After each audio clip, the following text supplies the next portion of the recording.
We have 250 animals total, and we have 2 locations, and it slowly just like took a life of its own.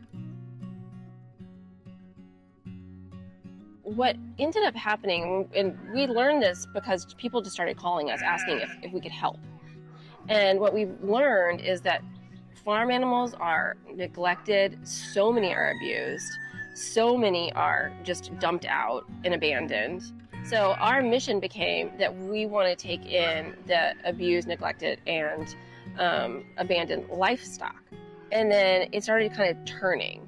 And so now our main mission is that we rescue the animals and the animals rescue people. So we use the animals for therapeutic reasons. And so now the animals have a mission too. Could you explain the wall with the pictures and everything? Yeah, so one of our volunteers did this, and these are our most popular residents.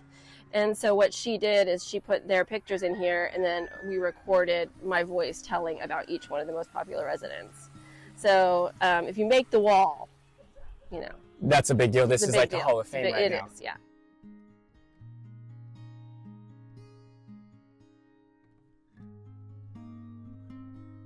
Tennessee specifically, they used to consider mini pigs domestic. So they were like dogs and cats in Tennessee's eyes.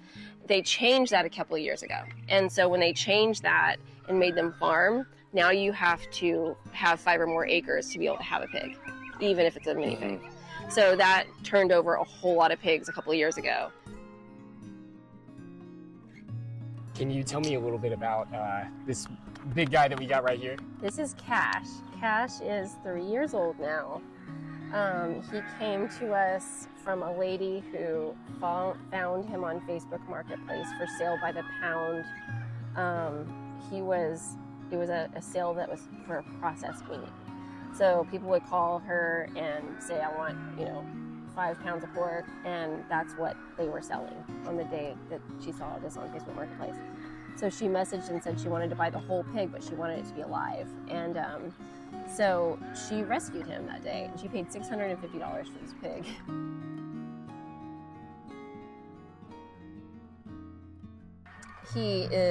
He's very empathetic. Like the animals that he lives with out here are special needs sheep and goats. So like they have really bad arthritis, and one of them has several other issues going on. So they're in here because of that, and they're hospice sheep.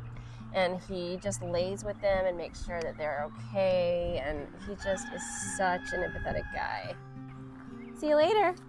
I think he said he was done with it. He said, I'm going back to bed. Rosie the cow, I was going to tell you, she is probably the animal that has made the most impact from a visual standpoint. Okay. Like, you get all these animals and they all have their stories and they all come for one reason or another, but she was tied up in the woods by a rope. Wow. No water, and there was no pasture, there was no grass. And you could count her bones. She was a complete skeleton with fur. And the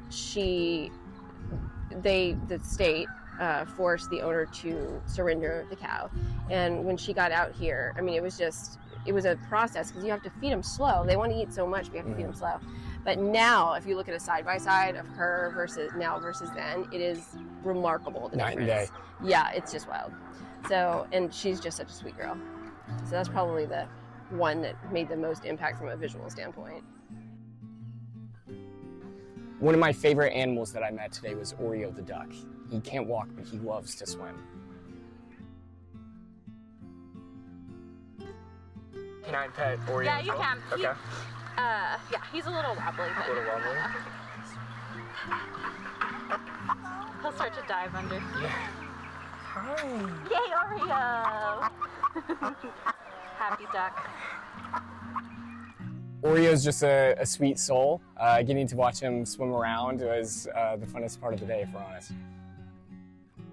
Being sanctuary, we lose animals, I mean, we've got animals who are special needs here. We take the ones that aren't easy to adopt out. Like, if somebody says, hey, we've got this really healthy 4-year-old dog that we just can't keep anymore, can you help us? That's not what we're after. Tell me that you've got a 14-year-old dog, that's got arthritis or is blind or deaf, you know, like call me for those dogs. We work with metro schools and some of Montessori schools around town, and it's the STEAM project for Metro Nashville schools. And so what we do every spring is we take our chickens' eggs and provide them to the school system, and they put them into incubators and incubate the eggs. We teach the kids about the process, about the difference between if you hatch a baby in an incubator versus a mama laying on the eggs. And then when they're hatched, they all come back here, and then people who want to have their own backyard chickens can adopt them. That's beautiful. That's perfect. It's really cool. Yeah. It's like full circle. It is, yeah. We just try to help people out from that standpoint. They're not buying them from, you know, the Tractor Supply. Yeah.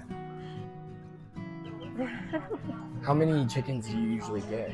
Well, out of this project, it depends. There's been years where we've gotten 50, and then there's years where we've only gotten like a little small handful.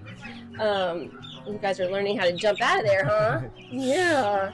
But so this year, I think this is 11. We've got somebody bringing, I think, 5 tomorrow, and that's all that I've heard. So I don't know if we're going to get many more than 20 this year. I just don't know.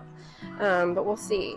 And then we're the Rooster Rescue of Nashville. So we will adopt the babies out, and then if they are a rooster, they can bring it back. So the roosters always come back to here. One of the animals that really stood out to me was Picasso, the emu.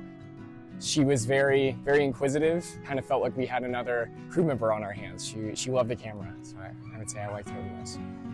Picasso is definitely interested over here. He's Picasso.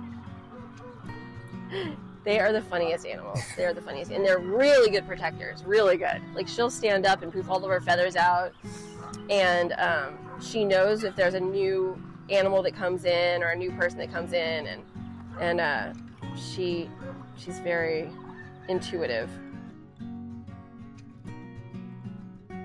I think what Bonnie and Jeff are doing, it's incredibly moving. I think they're giving so many different animals this beautiful home that they can live the rest of their lives in, especially outside of a urban area like Nashville. The fact that they have this space, I think it's just moving.